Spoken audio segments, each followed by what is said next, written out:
تلبیس ابلیس ایک کتاب ہے امام ابن جوزی کی، جس میں 2 بیسٹ چیزیں میں نے سیکھی.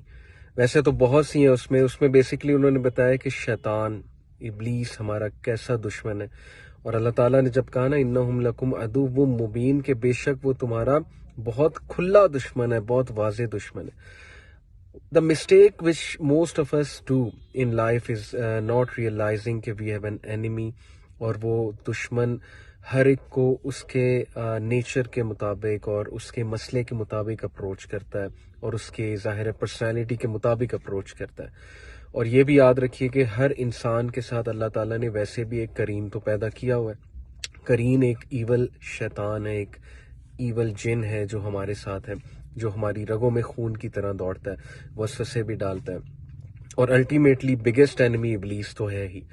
تو میں جو تلبیس ابلیس کی بات کر رہا تھا، جو کتاب لکھی امام ابن الجوزی نے، جس میں انہوں نے شیطان کی میکینیشنز کو ایکسپوز کیا کہ تھرو آؤٹ ہسٹری اس نے کس طرح ہیومن بینگز کے خلاف جو وار ویج کی، اور کس طرح ہیومن بینگز کو گمراہ کیا، اور کس طرح اس نے ہیومن بینگز کو الٹیمیٹلی تباہ کیا.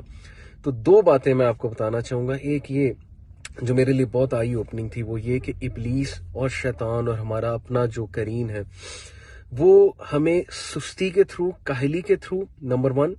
نمبر 2، ہمیں فرسٹریشن کے تھرو بہت ڈاؤن کرتا ہے، ڈی موٹیویٹ کرتا ہے، تاکہ نمبر 1 ہماری عبادات ڈسٹربڈ ہوں، ہم اللہ کی ورشپ نہ صحیح سے کر سکیں، اور نمبر 2 ہم ریلیشن شپ میں اور ڈیلی لائف کے میٹرز میں صحیح سے فنکشن نہ کر سکیں.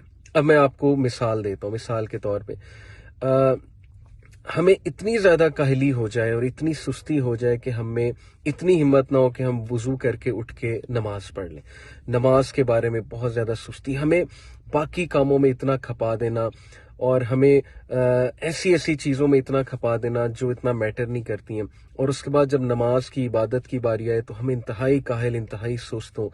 تو یہ اس کا یاد رکھیں یہ اس کا بہت بڑا حربہ ہے. اوکے، اور یاد رکھیں کہ جو بندہ اللہ کی عبادت سے گیا، جس میں اللہ کی عبادت کرنے کی ہی انرجی نہیں ہے، تو پھر کیا فائدہ اس کی انرجی کا. اوکے، باقی کاموں کے لیے انرجی ہے، اللہ کی عبادت کرنے کا جب ٹائم آئے تو سستی اور کاہلی ہے.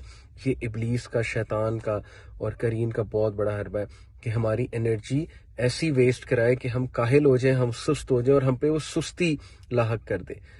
دوسری بات، جسے اردو میں کہتے ہیں سڑنا، اور جسے کڑنا بھی کہتے ہیں، لیکن سڑنے کا ورڈ اس لیے کہہ رہا ہوں کہ کچھ لوگ کہتے ہیں نہیں یار اس کا موڈ ہر وقت سڑا ہوا ہی ہوتا ہے، ہر وقت ہی سڑی ہوتی ہے، ہر وقت ہی سڑا ہوتا ہے.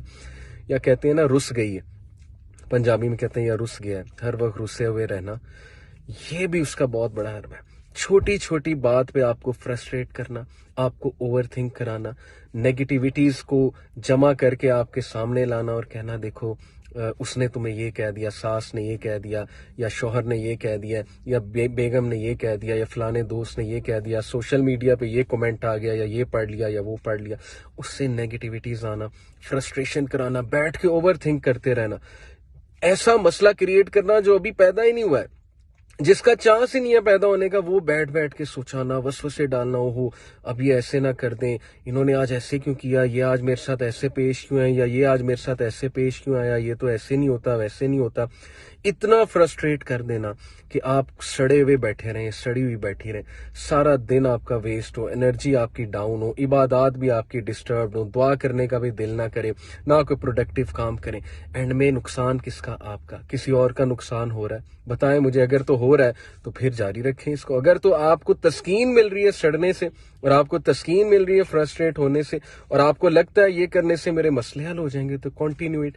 لیکن عقل کے ناخن لیں، نہ کسی کو فرق پڑ رہا ہے، نہ کوئی آپ کا مسئلہ حل ہو رہا ہے، بلکہ آپ کے ساتھ ایسوسیٹڈ جو لوگ ہیں، اسپیشلی آپ کا جو خامد ہے، یا آپ کی جو بیوی ہے، یا آپ کے جو ارد گرد کے لوگ ہیں، وہ افیکٹ ہو رہے ہیں آپ کی اس ڈاؤن ہونے سے اور آپ کی انرجی سے. تو لوگوں پہ بھی رحم کریں. فرسٹریٹ ہونا، اوور تھنک کرنا، اعوذ باللہ پڑھیں، اعوذ باللہ پڑھ کے وسوسوں کو جھٹکیں، شیطان کی چالوں کو جانیں. آپ کو اللہ پہ یقین نہیں ہے؟ اللہ نے کہا ہے وہ آپ کا کھلا دشمن ہے. کیوں آپ کو سمجھ نہیں آ رہی ہے کہ اس کا کام ہے آپ کو ڈاؤن کرنا؟ تو اس لیے چھوٹی چھوٹی باتوں پہ سڑنا چھوڑ دیں، اور لیٹ گو کرنا سیکھیں، اور خوش رہنا سیکھیں، اور دوسروں کو خوش رکھنا سیکھیں، اور فرسٹریٹ نہ ہوا کریں چھوٹی چھوٹی باتوں پہ.